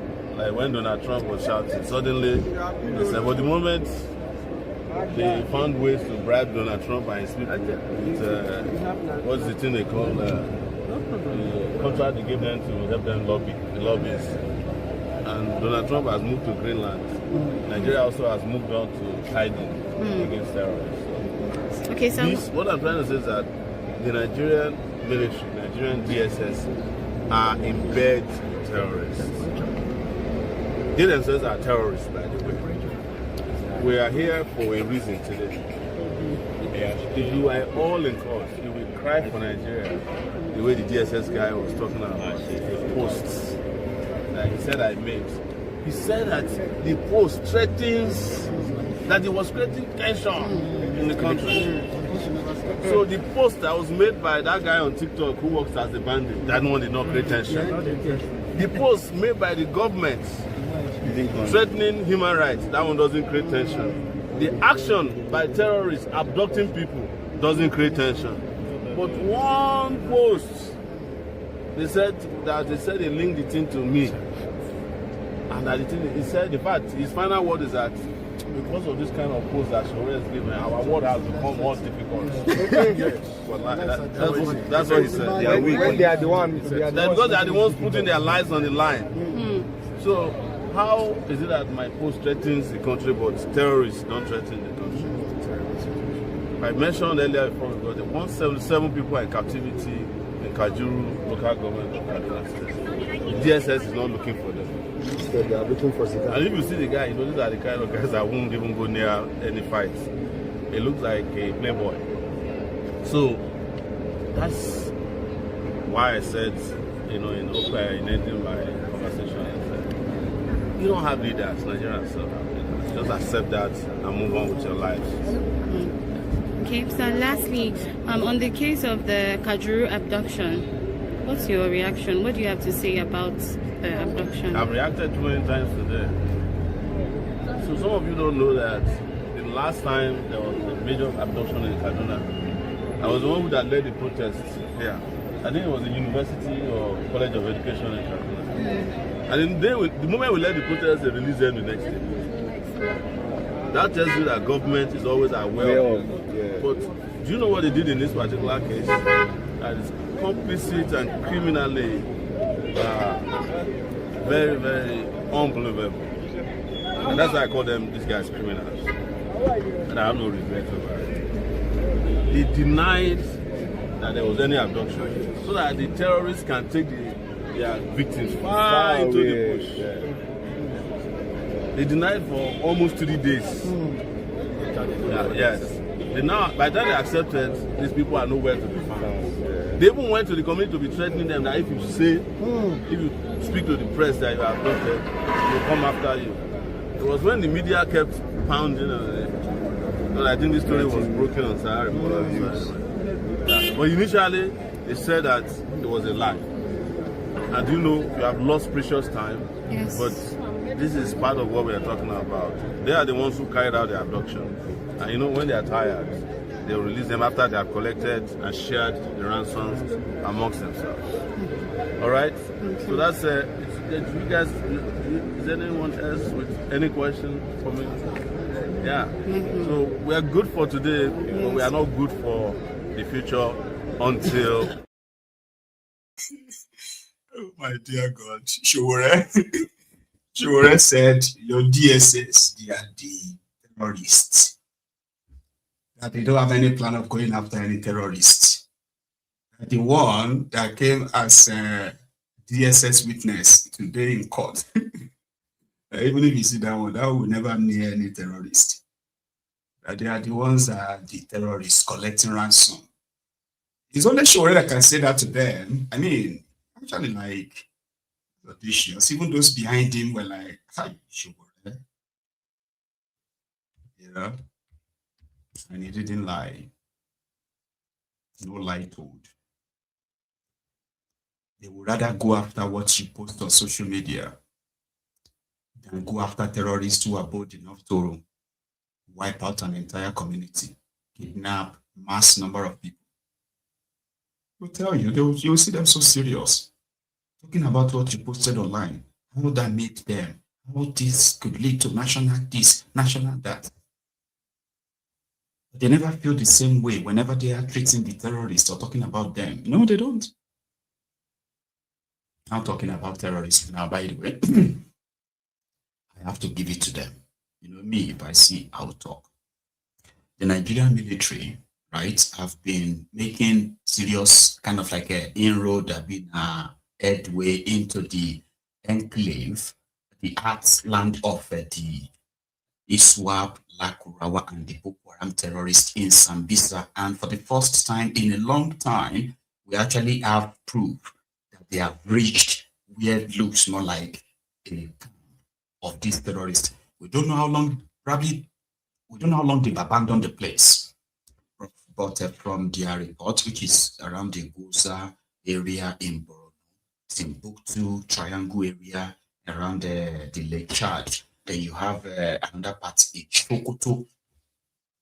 So, they even reported that some of the officers who lost their lives in the fight against these terrorists since Donald Trump dropped that bomb on Boxing Day.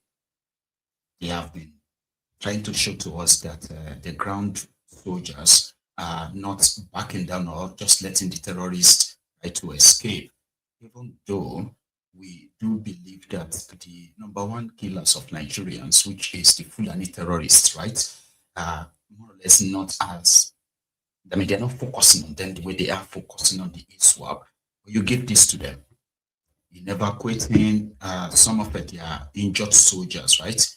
They still kind of like encounter this fire with the terrorists.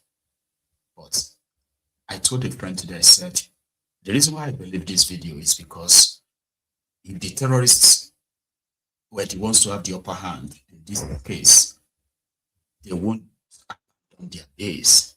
Do you get what I mean? So therefore, we can give this to them. Watch this.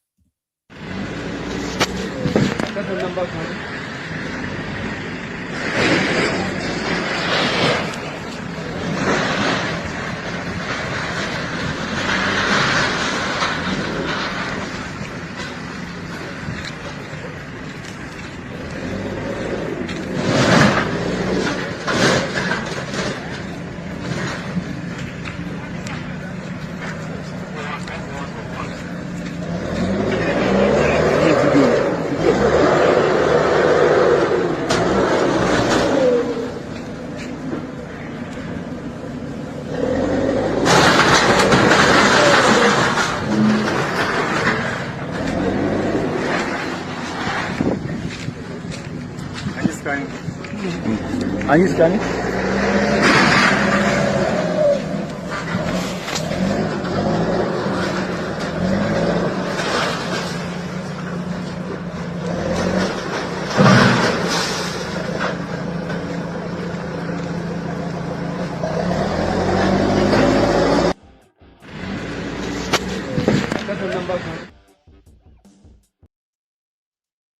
Yeah, they said you know that band that you saw there, the shark, yeah?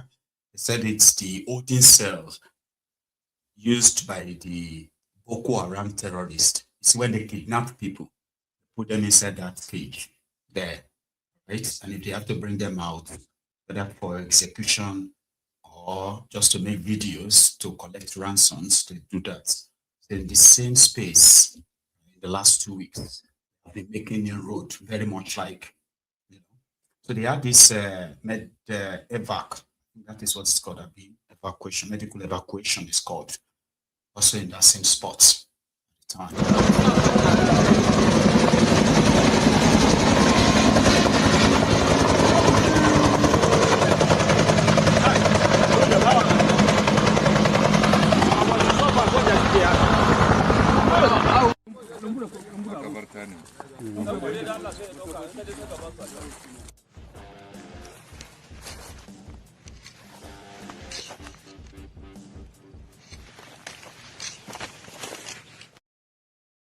save you that, okay?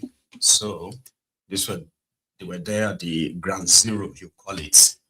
And yeah, I told somebody again today, I said, if the terrorists could make videos of them annihilating the Nigerian soldiers, okay, executing them and all of that, in these propaganda videos of theirs, okay? So why can't the Nigerian army, Nigerian government, right, actually show the operations where all these camps, all these terrorists are being like taken out, and use that as their own propaganda too? I said a lot of people will kind of then believe that they are really doing something. But we all know that, like Sowore said, whenever the eyes of the world is on Nigeria and they wanted to probably make an impression that, oh yeah, this is what we have been doing, that's when you see them put out all of this. To sustain it, that's the problem. Sustain this operation against the terrorists. So the Badom and others met with an American team in Abuja also yesterday, where, according to them, it's the continuation of their collaboration with the American government, Donald Trump, in executing their plan to eliminate terrorism in Nigeria, from Nigeria. So the Minister of Misinformation, the Minister of Lie, Joseph Goebbels, of the APC, as well as the illegal police IG, is to say about their meeting with the Americans. It's probably not true, but yeah, but listen. Affairs. Therefore, I want to give you a few remarks, and thereafter, if you have any questions, we can then take. Now, this engagement that we have just had represents the third high-level engagement by senior U.S. government leadership since the visit of the Nigerian delegation to Washington in November last year. Now, this also follows two congressional delegations hosted in December of 2025, and we are now having this working group between the two countries convening to work together to see how the two countries can work together to solve the pressing issues on the table. This bilateral engagement reflects not only our shared commitment to religious freedom and the protection of civilian population, but it is also a mature and strategic relationship that is grounded in trust and also in shared responsibility, especially between our two nations. The partnership has been useful, with the US and Nigeria cooperating militarily, but also in intelligence sharing and in general security. And I want to state here that indeed this cooperation has translated into very tangible operational gains. It has enhanced our intelligence sharing. It has also brought about closer coordination between the United States of America, AFRICOM, and Nigeria's military. Of course, this is across all sectors, as you have heard from the National Security Advisor. The US, as we also heard, has committed to timely delivery of outstanding military equipment, such as drones, helicopters, platforms, spare parts, and also will provide associated support system that Nigeria has procured over the past 5 years. Now, the idea is that these meetings will seek to accelerate the delivery of this military equipment and other support that we require from the United States. Now, we want Nigerians all to know that this partnership is working and is also yielding very tangible results for us. We are beginning to see the gains of this very close relationship that we are developing with the United States of America. We want to use this opportunity to tell Nigerians that this cooperation is indeed yielding the desired fruit. We want Nigerians to be patient as both countries continue to engage for the betterment of our two countries and the world in general. On the Nigerian part, we are all aware that President Bola Ahmed Tinubu of Nigeria has since formally declared a state of national security emergencies in more vulnerable and also in high-risk areas. And in the process, he has authorized and asked that there should be an intensified joint operations between all the security agencies and our armed forces. And the President has also directed that this be sustained by the deployment of additional security forces to priority areas to curb this violence. Very important for Nigeria. We want to state that this relationship is also helping in strengthening early warning and also developing a national database to provide a single, authoritative source of accurate and verifiable figures on deaths and casualties arising from violence.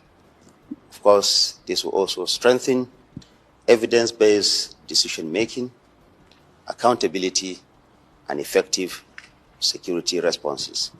Now, in the past, we have not been able to have very coordinated database where truths and facts relating to those who have been affected by this violence is properly recorded. Now, this cooperation is helping us to ensure that we have this database that will help us in knowing exactly who are those that have been injured, exactly who are those that have been killed, and this in turn will help the Nigerian government to take informed decision on how to curb this violence going forward. I also want to state that the Federal Ministry of Justice of Nigeria, Department of State Services, the police, and all other security agencies are working assiduously together to investigate and to prosecute terrorism cases.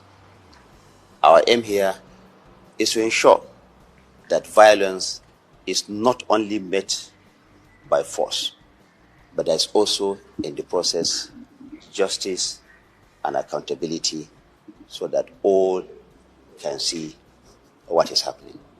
Now, in a nutshell, let me restate that this indeed, the cooperation between of what we are seeing between the United States of America and Nigeria is helping us to forge better partnership so that we can have a more secured and prosperous Nigeria.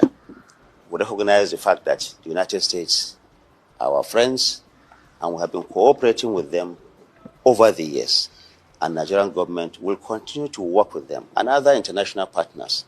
The aim is to ultimately see that terrorism and violent extremism is defeated and taken out of our soil.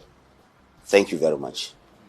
We are working continuously with our U.S. partners. You have heard that these strikes were coordinated together with the Nigerian security agencies and armed forces, and they are working together to ensure that we have a very comprehensive evaluation of this, and details of that will continue to be made available to the press. Thank you. In the Middle Belt has attracted widespread condemnation, both locally and internationally. The government and the people of Nigeria condemn these attacks in the strongest possible terms.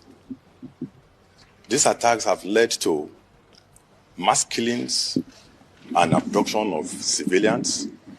We find this unacceptable, and we condemn it.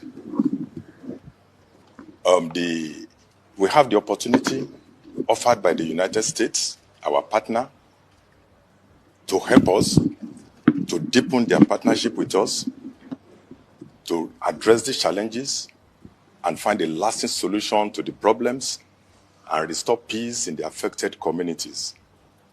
And we are taking advantage of this offer to ensure that the vulnerable communities in Nigeria are well protected. What we are having here today is the first joint work. This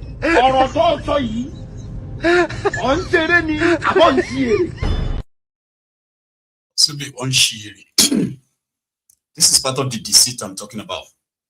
Okay?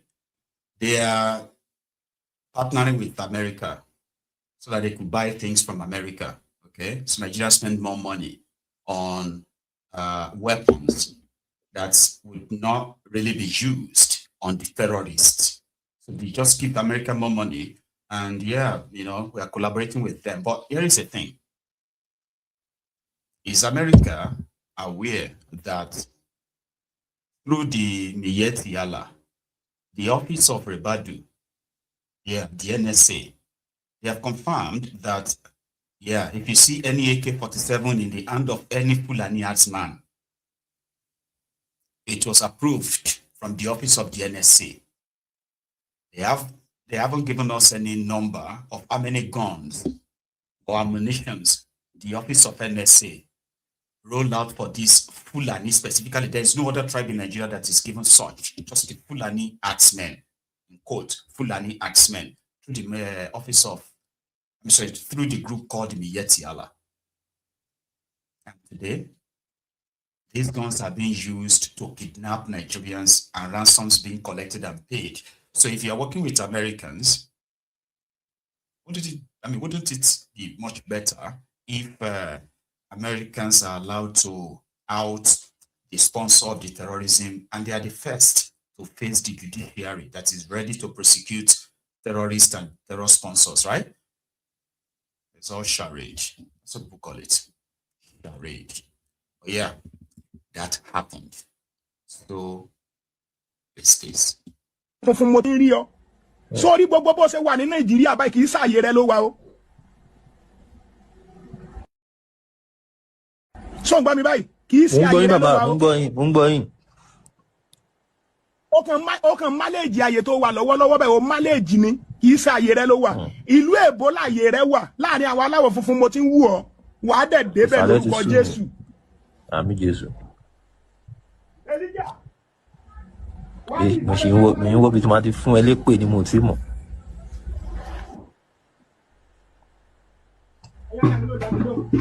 Bí tí máa ti bẹ̀rẹ̀ pé mi fún ẹ mo ti mọ̀. Ọyẹ ẹ lọ sáré ṣe jẹnẹrétọ̀ yẹn ó ti kú bẹ́ẹ̀ yẹn. Jẹ́ yẹn ti kú bẹ́ẹ̀ yẹn. Ṣé jẹnẹrétọ̀ yẹn ti kú ni ẹ bá mi paste account number yẹn lè tẹ bóyá owó epo.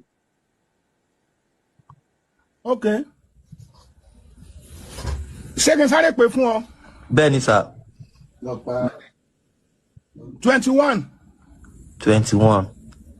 Màá fẹ́ ọ̀dà fún mi ṣe. 18. Okay. 21 1869. 21 1869. 3088. 3088. 21 1869 3088. Báńkì wo? UBA. Okay, sir.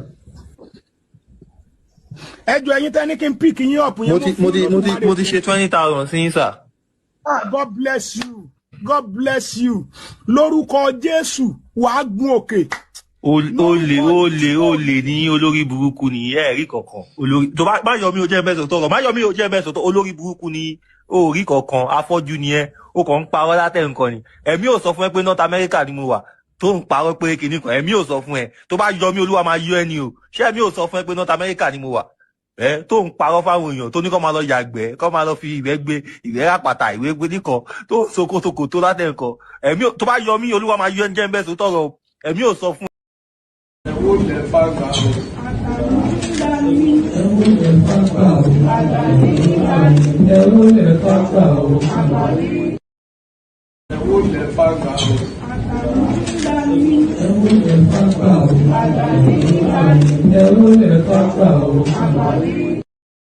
Right. Who did this thing to us? Okay. May God forgive all of us. Right. Who did this thing to us? Okay. May God forgive all of us. Right. Who did this thing to us? Okay. May God forgive all of us. Right. Man, if not sin, may God at this point, because Nigerians are going through a lot. Right now, you have the Babalawos, Mamalawos, Unculawos, Auntilawos, the DBAs here and there on social media who are like, prophecy, that's what they call it. Everybody to form means of squeezing and scamming anyone that they can by every means possible. They are many on social media, by the way, and they have their own customers. So he was telling that person, right, that his success is abroad. That Nigeria that he is living, like the prophet is telling that guy that the Nigeria that you are living right now, it's not your place. I could see you, in the midst of the white people abroad. So he was going to pray for him so that he could go abroad. But it's not really wrong. I think he actually was right. He said, I see you in the midst of white people. Okay? So this Nigeria that you are, that's where he got it wrong. But the guy lives in the US, I think. You know, everybody's just trying to kind of like shortchange one another in a sense. Here is something that was captured on the flight, on Air France flight, where Nigerians had to actually really protest for poor, sort of like a treatment on board. They were not given water, and that triggered a protest mid-air. Let them call police.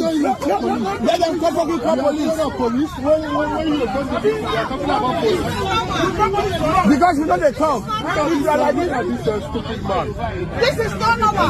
Why not give us water to drink? It's not normal. You don't even water. Not even water to drink. Shut up, madam. Shut up, madam. Madam, shut up. Shut up, madam. Madam, shut up. Madam. Fuck you. You're a tough person, shut up. Who goes you? What's in the song? Tell your fucking captain, man. You say you called the police for once.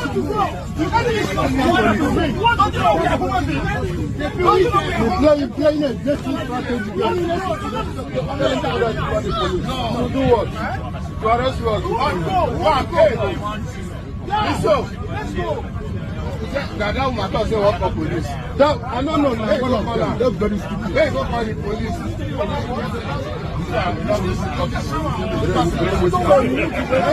Which nonsense government?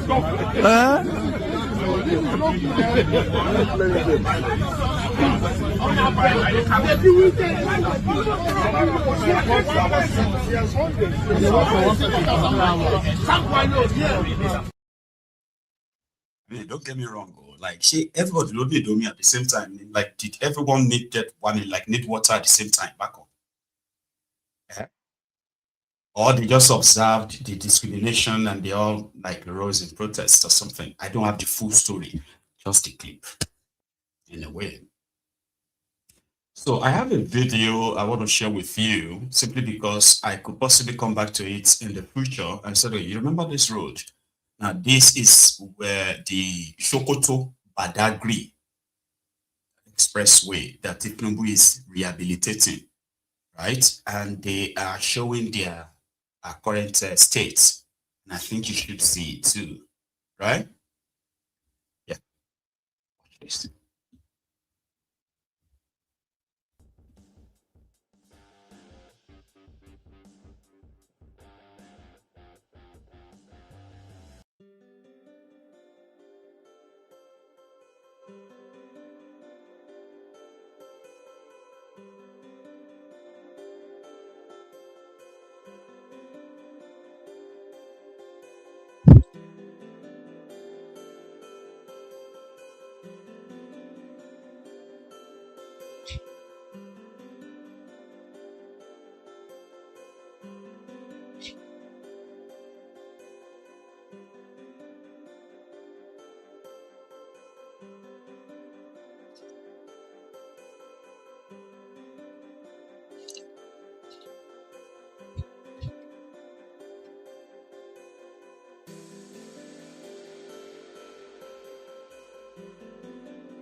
said, if I see him, I will show him.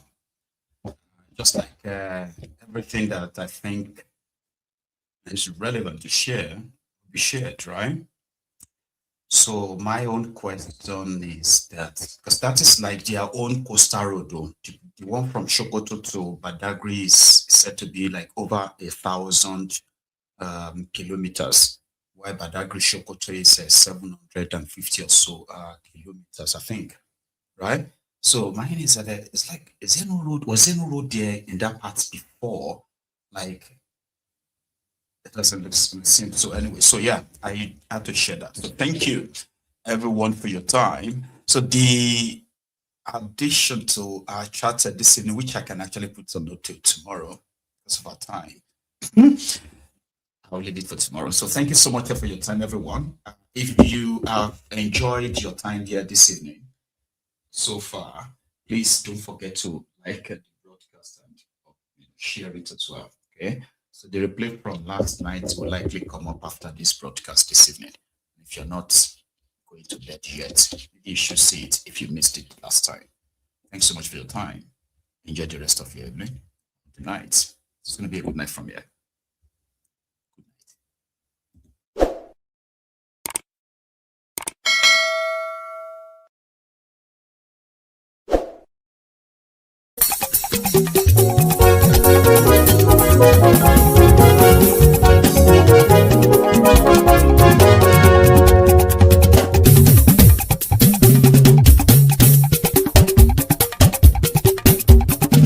Mayegun làwa mọ̀ làmọ̀ tó dòdòdò. Mayegun dayari Nayibi #1. Mayegun làwa mọ̀ làmọ̀ tó dòdòdò. Mayegun dayari Nayibi #1. Mayegun ti dé o ọ̀rẹ́ ará ìlú. Mayegun dayari Nayibi #1. Lórí Facebook lórí YouTube. Mayegun dayari Nayibi #1. Gbogbo bó ṣe ń lọ ni Mayegun já wa sí. Mayegun dayari Nayibi #1. Àṣírí ọ̀jẹ̀lú kì í bò níbẹ̀ o. Mayegun dayari Nayibi #1. Bó bá ṣe eré àní Mayegun máa wí. Mayegun dayari Nayibi #1. Ó sì tún ṣe eré wàá gbọ́ níbẹ̀ o. Mayegun dayari Nayibi #1.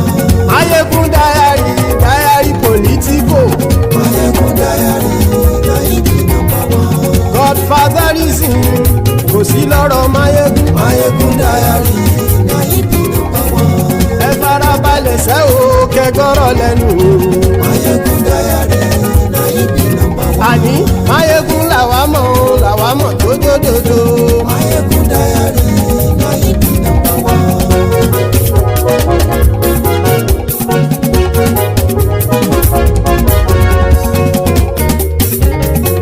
Àní ẹ̀sùn ràkì. Mayegun ti dé. Mayegun ti dé. Ọ̀jẹ̀lú ẹ̀sùn ràkì. Mayegun ti dé. Àní ẹ̀sùn ràkì. Mayegun ti dé. Lórí Facebook. Mayegun ti dé. Àní ẹ̀sùn ràkì. Mayegun ti dé. Lórí YouTube. Mayegun ti dé. Àní ẹ̀sùn ràkì. Mayegun ti dé. Bọ́ bàbá gbé wúrẹ́. Mayegun máa wí. Àní ẹ̀sùn ràkì. Mayegun ti dé. Ijó ìgbádìyẹ. Mayegun máa wí. Àní ẹ̀sùn ràkì. Mayegun ti dé. Bí pẹ̀sìdó bá rúfin o. Mayegun máa wí. Àní ẹ̀sùn ràkì. Mayegun ti dé. Bí gómìnà kówó jẹ. Mayegun máa wí. Àní ẹ̀sùn ràkì. Mayegun ti dé. Ọlọ́pàá ti ń darí bá. Mayegun máa wí. Àní ẹ̀sùn ràkì.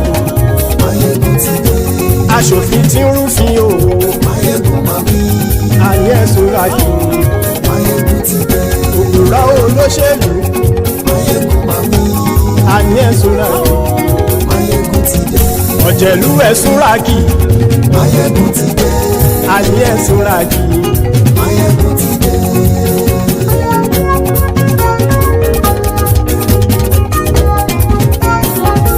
Mayegun ti dé. Gbogbo ọ̀jẹ̀lú ẹ̀sùn ràkì. Máyégún ti dé gbogbo ọ̀jẹ̀lú ẹ̀ súnra kì ṣùgbọ́n ní bá ti ṣe èyí tó yẹ kí wọ́n ṣe ọmọ bá dèrò ní fi wọ́n níran o. Máyégún ti dé gbogbo ọ̀jẹ̀lú ẹ̀ súnra kì Máyégún ti dé gbogbo ọ̀jẹ̀lú ẹ̀ súnra kì ṣùgbọ́n ní bá ti ṣe èyí tó yẹ kí wọ́n ṣe ọmọ bá dèrò ní fi wọ́n níran.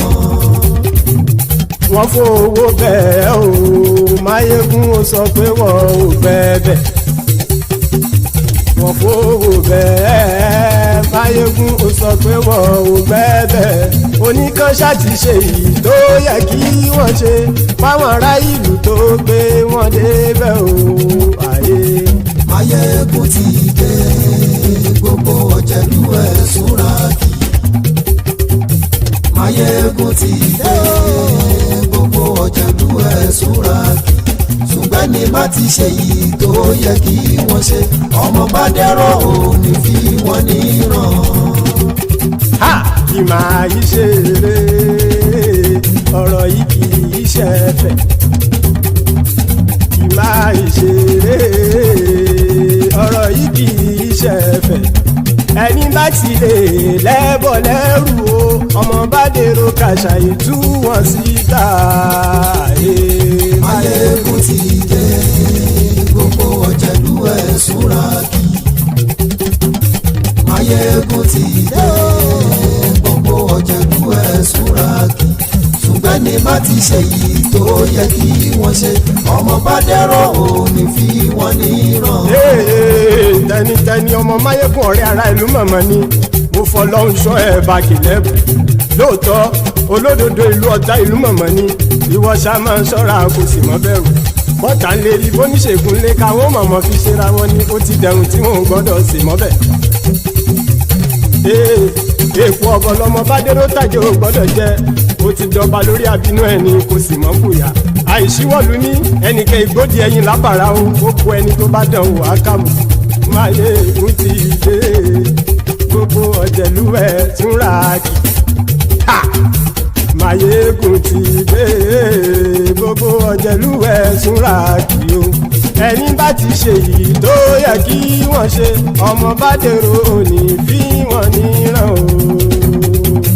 Máyégún ti dé gbogbo ọ̀jẹ̀lú ẹ̀ súnra kì Máyégún ti dé gbogbo ọ̀jẹ̀lú ẹ̀ súnra kì ṣùgbọ́n ní bá ti ṣe yìí tó yẹ kí wọ́n ṣe ọmọ bá dẹ́rọ̀ ò ní fi wọ́n níran.